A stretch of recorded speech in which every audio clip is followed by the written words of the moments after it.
Kita lanjutkan di video ini. Sebelumnya saya review sedikit di pertemuan kita untuk komunikasi digital, di mana di komunikasi digital itu kita membahas untuk wire ya dan wireless. Nah, ada beberapa kategori untuk komunikasi digital ini, termasuk arsitektur ataupun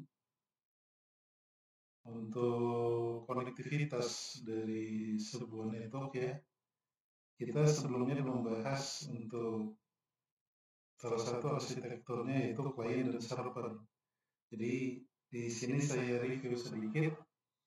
Jadi untuk semua komputer yang terhubung ke jaringan atau di dalam sebuah network infrastruktur itu ya, yang berpartisipasi artinya yang mungkin melakukan komunikasi antar perangkat yang satu ke perangkat yang lain ya, itu di dalam jaringan ataupun di dalam sebuah infrastruktur jaringan itu diklasifikasikan sebagai host ya, itu dinamakan host atau perangkat akhir atau end devices.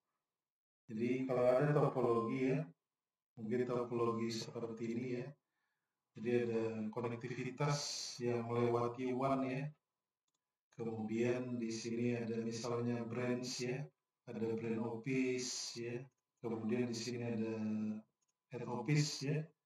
Nah, di masing-masing infrastruktur yang ada di branch dari HO ini terdapat perangkat, kita sebut saja PC desktop ya, atau ada laptop, kemudian ada akses point ya, akses point wifi ya, kemudian perangkat-perangkat seperti mesin fingerprint ya, mesin fotokopi, kemudian printer ya. Nah itu disebut sebagai host, termasuk juga server ya, itu juga termasuk disebut perangkat endpoint, end devices ataupun disebut host ya. Nah kemudian di sebuah infrastruktur jaringan ya, kita ketahui misalnya di skala korporasi terdapat server, kemudian macam-macam dari klasifikasi host ini tadi ya, ada PC desktop, laptop, access point, kemudian printer, kemudian juga terdapat server ya. Nah, server itu juga disebut host ya, yang nantinya banyak fungsi dan aktivitas yang dilakukan oleh perangkat server itu, baik server yang mungkin standalone ataupun yang kita buat secara virtual ya, nantinya akan memberikan informasi ya, seperti mungkin penggunaan email ya, ada web server ya. Web server ini ketika user nanti mengakses halaman HTTP di browser ya contohnya. Nah, tugasnya server itu memberikan informasi, salah satunya ya, memberikan informasi bagaimana nanti di dalam sebuah korporasi itu ada banyak departemen nantinya yang mengakses misalnya aplikasi yang based online ya, yang base-nya HTTP ya, kemudian akses email dan aplikasi-aplikasi lain yang berbasis web ya. Jadi ketika user itu akan mengakses untuk aplikasi, email dan lain-lain itu ya, itu pasti yang menyediakan adalah perangkat server, di mana di dalam perangkat server itu akan kita create ya, bisa kita buat misalnya FTP ya, FTP server, kemudian ada email server ya, ada database server misalnya ya, dan lain-lain ya, yang sesuai kebutuhan nantinya di dalam sebuah korporasi tersebut. Nah, untuk klien juga disebut sebagai host ya, termasuk kategori ini tadi yang sudah saya klasifikasikan adalah yang disebut klien juga. Nah, bagaimana nanti untuk masing-masing, jadi ini PC desktop, laptop, sampai printer itu digunakan user pengguna atau kita ya. kita yang menggunakannya orang atau pengguna ya. Jadi bagaimana nanti ketika digunakan PC desktop ini ya, laptop itu digunakan untuk kegiatan ataupun aktivitas ya, untuk akses ya, untuk request tadi ya. FTP server gunanya nanti ketika bagaimana di korporasi itu untuk berbagi file ya di antar departemen ataupun di departemen yang sama. Kemudian ketika request email ya, jadi masing-masing pengguna ya, user itu memiliki akun email ya, baik yang sifatnya private ataupun yang public ya. Nah, kemudian ada database server ya. Nah, untuk klien ini dia menggunakan, contohnya ketika mengakses email dia bisa menggunakan macam-macam software atau aplikasi seperti mungkin aplikasi bawaan Microsoft ya, ada Outlook, kemudian juga bisa menggunakan web browser ataupun mengakses halaman HTTP ya, ataupun HTTPS, itu bisa menggunakan web browser ya, seperti nanti yang digunakan Internet Explorer ya, atau IE, kemudian Firefox ya, Mozilla Firefox ya, kemudian ada Chrome ya. Jadi banyak piranti lunak ya yang bisa digunakan untuk base-nya ini ya, browser ya, seperti ini tadi yang saya sebutkan. Nah, selanjutnya saya akan contohkan penerapannya bagaimana agar kita mengetahui ya untuk penerapan dari client server tadi. Jadi bagaimana klien ini melakukan request ya, sehingga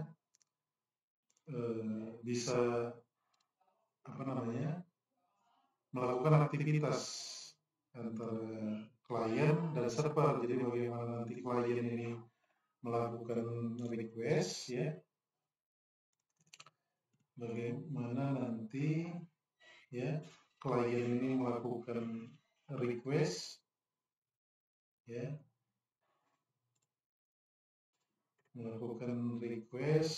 kemudian server ini memberikan ini ya feedbacknya atas request dari klien ini tadi, misalnya mengakses email ya, berbagi file ya. Nah, di sini saya akan contohkan di paket tracer.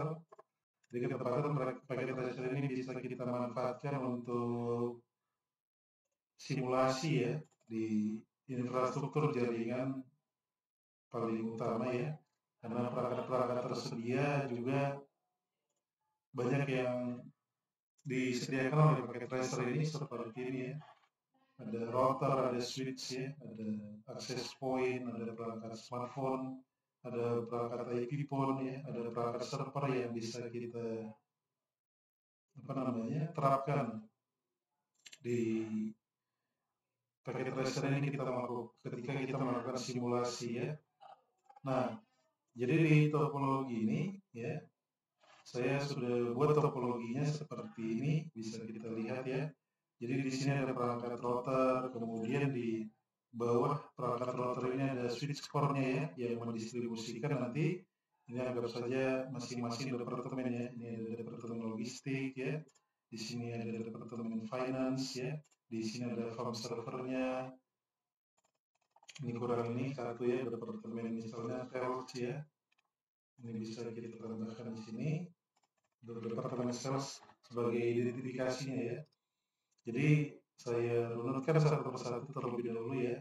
Jadi di departemen sales ini ya, ada perangkat switch ya untuk mendistribusikan nanti perangkat access point. Nah, di perangkat access point ini terdapat dua smartphone yang terkoneksi ya access point-nya. Kemudian dari switch ini ada terkoneksi ke PC ya, PC karyawan misalnya ya. Kemudian ini ada IP phone-nya ya.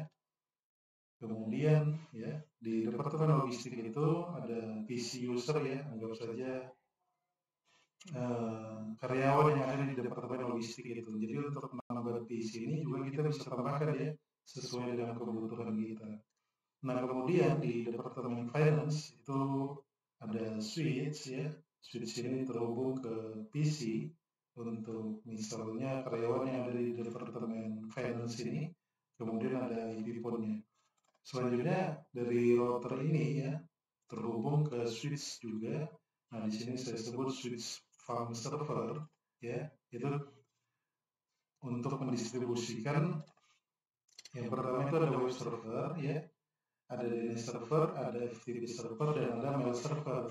Jadi dari topological ini ya, ini nanti topologicalnya bisa dieksplor ya, bisa dibuat seperti ini, bisa dieksplor. Nah, jadi dari topological ini ya, bagaimana nanti dengan penerapan client server tadi ya, dari masing-masing departemen ini ya, dari departemen sales ya, logistik, kemudian departemen finance ya, bisa mengakses sumber daya yang ada di home server ini. Jadi kalau web server ini seperti yang kita ketahui gunanya bagaimana user ya yang ada di sini nanti bisa merequest melalui browser menggunakan protokol HTTP nantinya ya. Kemudian untuk DNS server ini bagaimana nanti sebuah domain ya berdasarkan nama ya itu bisa diakses dari masing-masing perangkat ataupun host atau klien yang ada di masing-masing departemen ya. Kemudian nanti juga ada FTP server, jadi gunanya FTP server ini untuk berbagi file ya, mungkin antar departemen ya ataupun yang berbeda departemen. Nah, kemudian ada mail server ya, nanti masing-masing kita create untuk user yang ada di masing-masing departemen ya, seperti ini untuk topologicalnya. Nah, selanjutnya saya contohkan yang pertama ini supaya kita ketahui dari sumber daya yang ada di home server ini yang sudah saya lokasikan dari web server, DNS server ya, FTP server, mail server. Nah, ini kita sekaligus mengetahui fungsi dari masing-masing farm server ini ya. Yang pertama itu web server. Jadi web server itu ya gunanya contoh sederhananya seperti kita melakukan request ke internet. Jadi biasanya kita menggunakan ini ya. Saya contohkan di Chrome ini. Jadi kalau kita akses internet ya, laman seperti Google seperti ini, atau kita akses misalnya Amazon ya.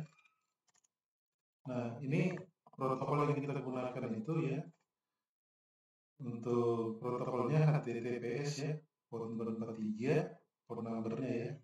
Jadi di mana adanya Amazon ini yang bisa kita akses ini ya, kita bisa melihat ya berbagai macam produk yang ada di Amazon ini ya. Ini semua adanya di server ya, di dalam perangkat server.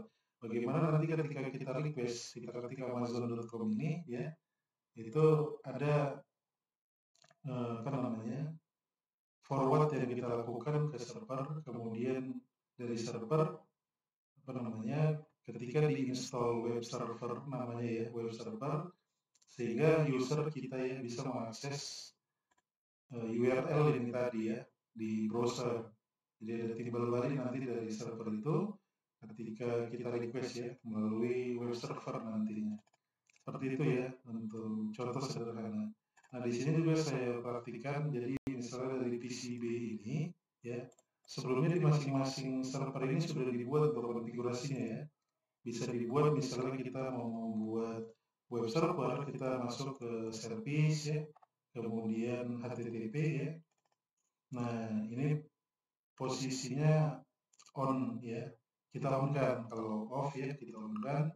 HTTPS-nya juga kalau masih off ya kita on kan ya.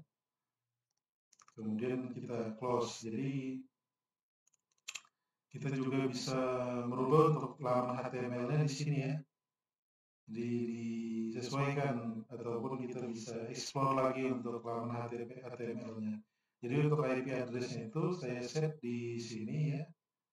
Itu adalah ini ya 10.121.11.2.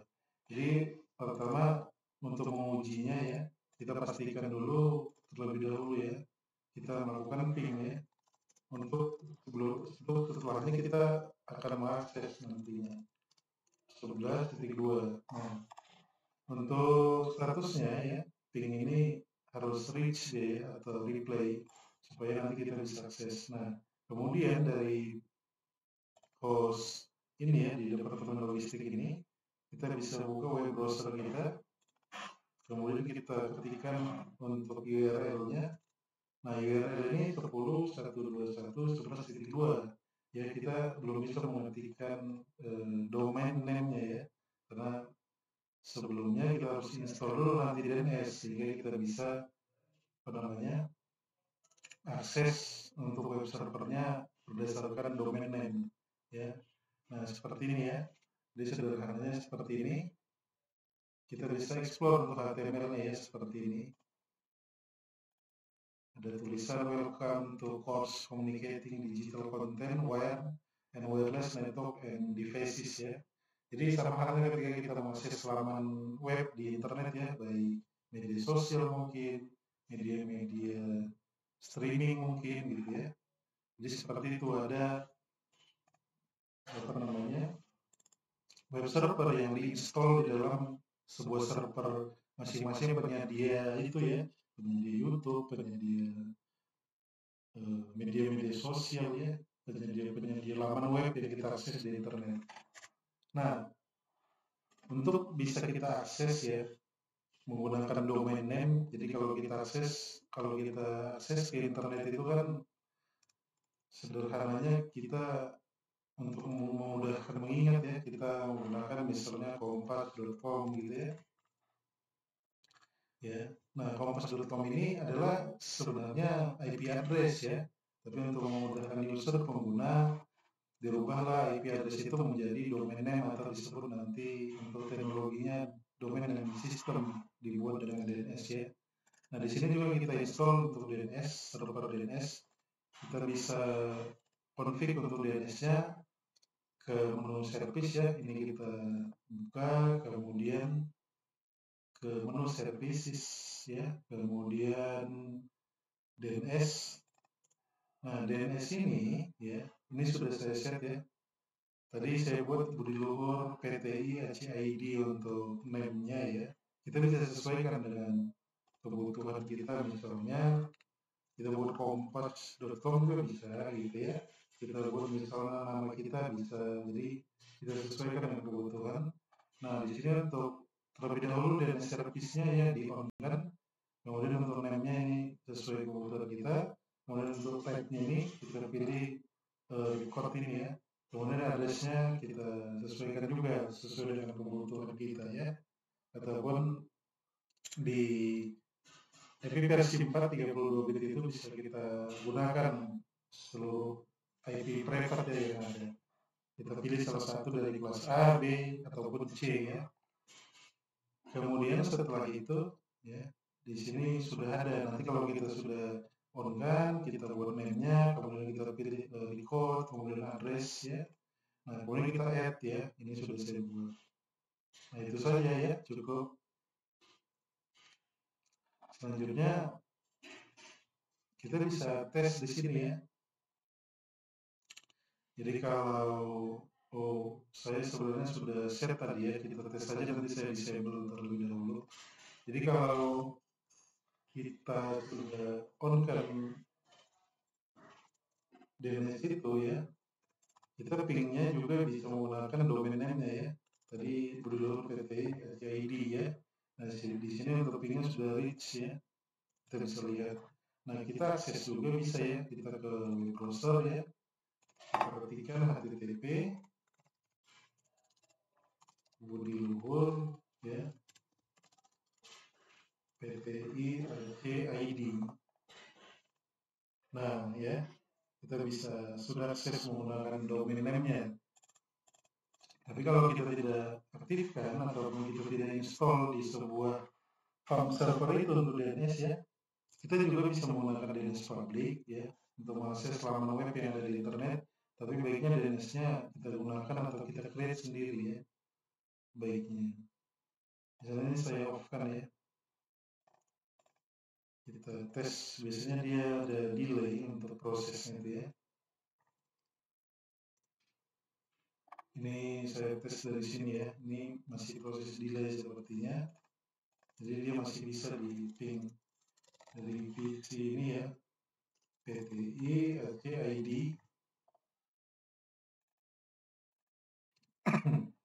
Jadi sebelumnya kalau dia ini ya belum kita set, dia ini ya apa namanya,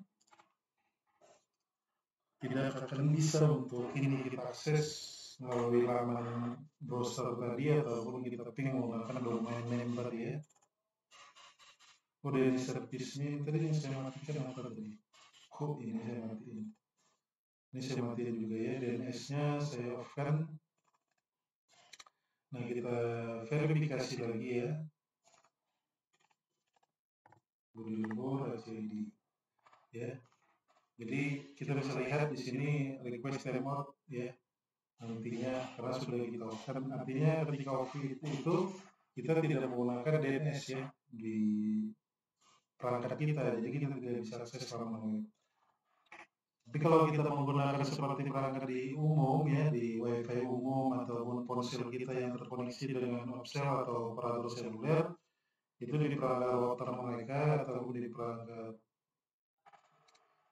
controllernya ya, itu sudah disediakan mereka DNS-nya sehingga user atau pengguna, baik pengguna handphone ya yang terkoneksi di WiFi publik itu sudah otomatis terkoneksi ya. Nah, ini sudah tidak bisa ya. Tapi kalau untuk IP-nya masih bisa ya, karena DNS itu untuk konversi dari IP ke domain name-nya 10.129 ya, .11.2 ya. Tapi kalau untuk ini, jadi kita bisa tes juga DNS lookup ya.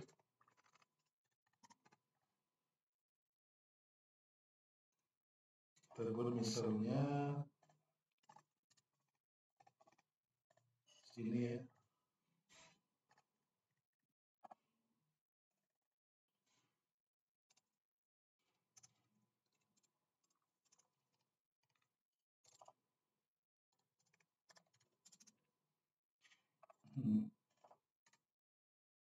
Ya, ini tidak bisa juga ya. Nah, selanjutnya itu untuk pengetesan saja maksud saya ya. Tadi di awal memang sudah saya set terlebih dahulu. Ini kita DNS saja sebenarnya sudah cukup ya untuk di off-kan. Itu untuk fungsi DNS. Kemudian untuk fungsi FTP server ya. Nanti kita tes lagi untuk DNS-nya ya. Biasanya dia masih delay. Nah, FTP server ini biasanya di perusahaan itu untuk berbagi file ya. Banyak manfaatnya selain berbagi file. Tapi yang paling utama untuk FTP server itu file transfer protokol ya. Jadi bagaimana ketika di server ini ya. Jadi mengurangi memang salah satunya drive. Biasanya diterapkan ada NAS ya, ada SAN, storage area network atau network area apa? Network area storage kalau nggak salah ya singkatannya. Itu bisa meminimalisir untuk drive di PC kita, jadi kita bisa save. Biasanya banyak di perusahaan itu menempatkan file ataupun file-file pekerjaannya ya itu di server tersentralisasi atau terpusat ya. Nah, ini berbagi file contohnya. Jadi saya mau bagi file misalnya dari PC C ini ya, misalnya PC A di sini ya. Nah, saya bisa misalnya saya contohkan di sini ya. Jadi saya mau bagi file ke PC A. Nah, dengan adanya FTP server ini, oh iya sebelumnya untuk konfigurasinya juga di paket resident sederhana ya. Di sini ke FTP server ya. Kemudian untuk user setup kita bisa ini ya buat, jadi kita on kan terlebih dahulu, kemudian kita buat username, ini kita sesuaikan dengan kebutuhan kita, kemudian passwordnya kita sesuaikan juga, kemudian yang read ya, delete, rename, list ini kita centang ya, semuanya kita centang. Kemudian kalau sudah itu kita add ya, seperti itu ya. Dan nanti ada listnya di sini ketika kita sudah add. Nah, kemudian untuk kita uji untuk FTP server yang sudah kita buat ya, Misalnya tadi dari PC ini saya membuat file terlebih dahulu ya, file yang akan saya share. Kita bisa pilih ke text editor ya. Kemudian di text editor ini apa namanya? Saya buat tulisan saja ya. Misalnya saya ambil dari internet saja biar banyak mungkin.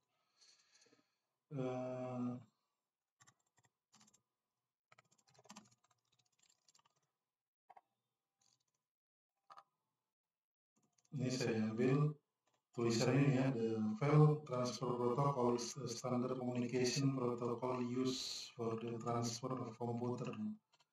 Ya, ini saya ambil, saya tulis di sini ya. Nah, ini saya tulis di sini, kemudian saya save ya. Misalnya saya save namanya FTP, ekstensinya txt ya. Kemudian saya oke kan, ya. Kemudian kita upload ke web servernya ya. Ke FTP servernya. Untuk perintahnya itu kita put ya, namanya tadi FTP .txt untuk ekstensinya. Kita masuk ke ini dulu ya, ke FTP servernya ini. Kita masuk terlebih dahulu ke sini berdasarkan username dan password yang kita buat ini tadi ya. Di sini ada PTI, saya buat username-nya, passwordnya PTI 123. Kita masuk ke itu dulu untuk menguploadnya ya, ke FTP servernya kita login atau kita akses melalui CLI-nya ini ya, PC yang kita buat file yang akan kita share tadi FTP. Tadi untuk IP FTP itu ya 10.128.10.128 ya. 10 kita ping terlebih dahulu untuk verifikasinya. 10.128.11.2. Nah, ini harus reach ya. Kemudian kita masuk untuk FTP servernya 10.128.11.2. Nah, ini username tadi PTI ya saya buat. Kemudian passwordnya PTI 123 ya. Nah, ini sudah login ya. Kita sudah login dan kita sudah masuk ke FTP server. Kemudian di sini kita put ya, kita upload ini artinya. Tadi untuk file yang saya akan share adalah namanya saya buat ftp.txt ya. Nah, di sini ada keterangan ya, transfer complete. Nah, artinya untuk file ftp.txt tadi itu sudah saya upload, sehingga nanti misalnya pengguna user yang ada di misalnya di departemen sales ini bisa akses ya yang saya share tadi. Kita bisa ini ya. Terus saya contohkan tadi juga di sini ya. Kita bisa lihat ya ke yang sudah kita upload tadi ya, text editor. Nah, ini ya yang sudah saya upload tadi. Di sini ada location-nya, kemudian size-nya ada ya. Satunya byte ya. Nah, ini dia ya yang saya tulis copy paste tadi dari internet. Nah, selanjutnya file yang sudah saya transfer upload tadi, saya akses dari ini ya, PC di departemen sales ini. Kita masuk ke desktop, kemudian ke command prompt ya. Kemudian kita cek lagi untuk FTP servernya 128.11.2. Ini passwordnya tadi PTI, kemudian PTI 123. Nah, kita ambil yang kita mau, kita lihat yang sudah di-share tadi ya. Perintahnya itu untuk mendownloadnya get ya, get ftp.txt ya. Nah, ini komplit ya. Selanjutnya kita bisa lihat di sini ya yang sudah kita download tadi ini ya. Ini bisa kita akses. Nah, ini dia ya dari PC yang ada di Departemen Finance tadi ya untuk file yang di-share-nya. Seperti itu ya untuk penggunaan FTP server. Nah, satu lagi untuk mail server ya. Mail server mungkin sudah sering kita gunakan, tapi kita harus mengetahuinya. Jadi sebelumnya saya tadi lupa juga pernah menjelaskan untuk konektivitasnya bagaimana masing-masing PC ini bisa terhubung. Ya nanti saya jelaskan di akhir. Nah untuk mail server ya, ini misalnya saya mau mengirim email dari, atau nanti perangkat handphone ya, mau mengirim email ke sini ya, ke PC C ya, atau terlebih dahulu saya tes antar PC ya. Jadi nanti dari PC A itu mengirim email ke PC C ya. Nah di mail server itu kita set dulu untuk masing-masing usernya. Nah kita masuk ke service, kemudian ke menu email ya. Nah kemudian di sini jangan lupa kita on-kan untuk SMTP service-nya ya. Ini untuk protokol email ya. Kemudian POP3 service-nya kita on-kan. Kemudian kita buat domain name-nya nanti untuk domain dari email misalnya korporasi di tempat kita bekerja ya, atau di kampus ya. Nah kemudian kita buat ini disesuaikan dengan ini ya. Untuk simulasi ini bisa kita sesuaikan dengan kebutuhan kita. Kemudian username, misalnya saya buat di sini, ini untuk domain name-nya, untuk usernya saya buat, saya singkat saja ya.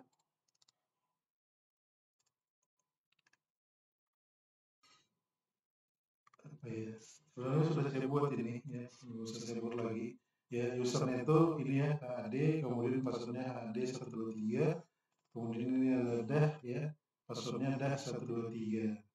Kemudian kalau sudah kita buat ya satu persatu, kemudian nanti kita ini ya tanda tambah ini kita klik supaya dia terlist ya di bawah sini. Itu saja ya untuk email server. Nah kemudian di hostnya di sini misalnya kita set nanti untuk email misalnya di PCC ini di menu email ya di sini menu email. Kemudian configure terminal ini your name-nya misalnya kita buat email ya. Nah email address-nya tadi ada ini ya, ada. Nah ini untuk domain tadi yang kita buat di atasnya tadi ya, yang ada di sini tadi. Tadi di sini email ya.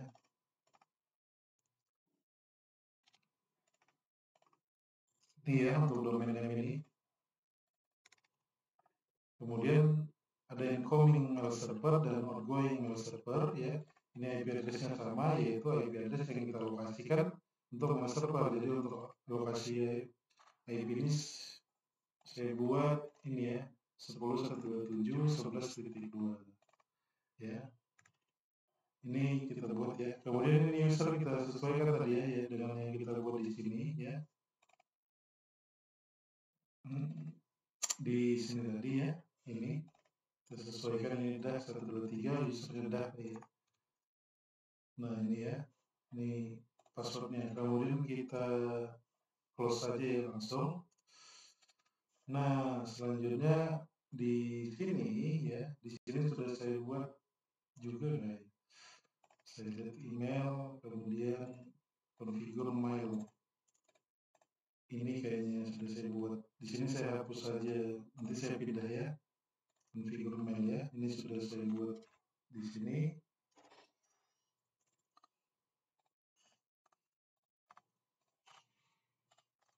Sorry, di reset saja ya. Nah ini karena di reset clear. Nah sudah tidak ada ya. Ini saya pindah ke sini ya, ke email, kemudian configure mail di sini ya. Your name misalnya kita buat ini namanya tadi ya. Ini kita buat, kemudian emailnya ini tadi ya. Kemudian untuk IP incoming mail servernya sama ya 127.11.2 ya. Ini juga sama ya. Untuk usernya tadi AD, kemudian passwordnya AD123 ya. Ini kita close ya. Kita juga bisa verifikasi terlebih dahulu ya. Kita ping ke email servernya ya.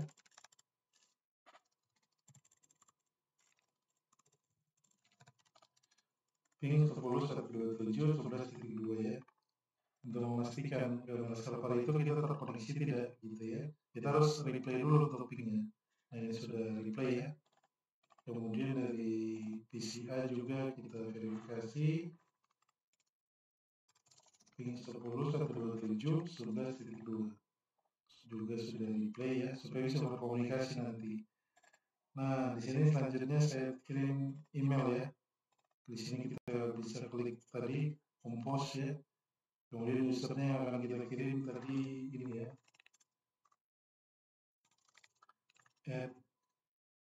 Apa tadi emailnya lupa saya. Domainnya maksud saya, domainnya ya. Ini ya, PTI UBL.id. Kemudian subjeknya tugas gitu ya, saya buat untuk body emailnya kepada yang terhormat ya, kepada yang terhormat. Berikut saya lampirkan untuk tugas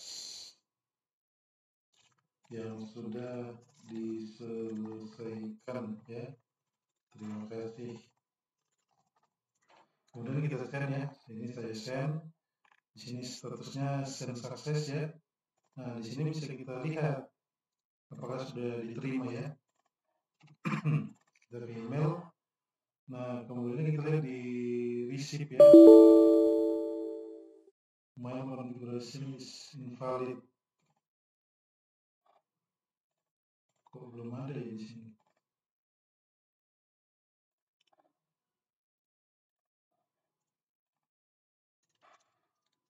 Email tadi hdf.ptu.bela.id. Ini untuk incomingnya 10.127.11.2 sama untuk outgoingnya ya. .11.2 ini HD 123. Oh, belum di save tadi ya, jangan lupa di save ya. Ini saya tes kirim lagi ya dari sini. Saya tes kirim lagi untuk emailnya compose ya. HD @ptiubl.id, subjeknya tugas ya.